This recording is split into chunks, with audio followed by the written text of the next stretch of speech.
này mình sẽ chơi về Every good man needs a good gun.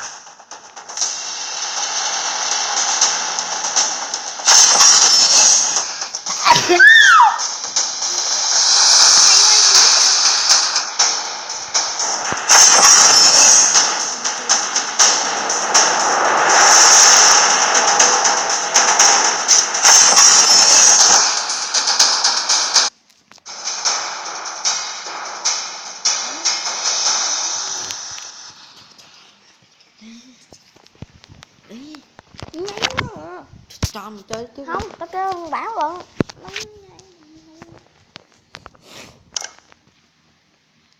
Các bạn, mạng mình yếu quá nên là quay rất chậm. mình là mạng núi. Xin các bạn 28. Thằng cháu xem này chơi cũng dở lắm các bạn. Quái gặp Diêu mà đỡ xanh đấy, trong một phát là chết. Căm búa mạnh.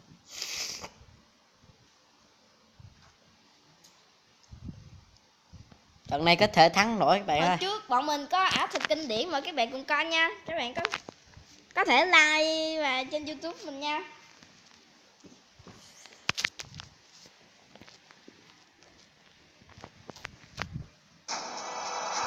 Welcome to the arena.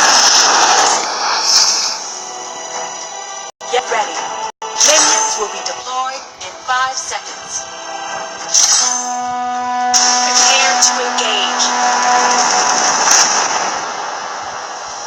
Oh man, that's the stuff!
vậy?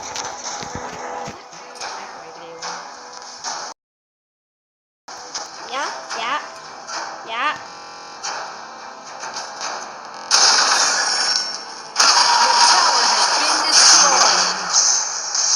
Always one step ahead. Cái lúc này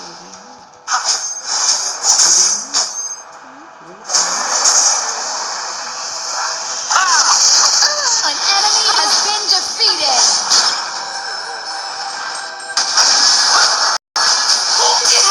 Be back in a flash.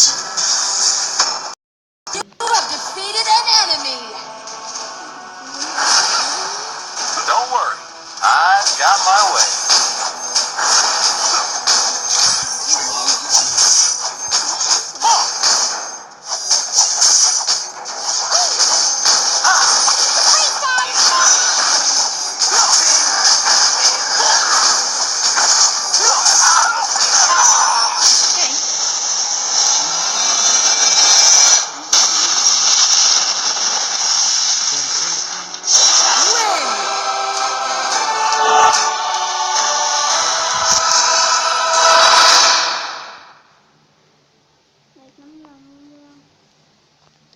tao ăn tới đâu rồi lại lấy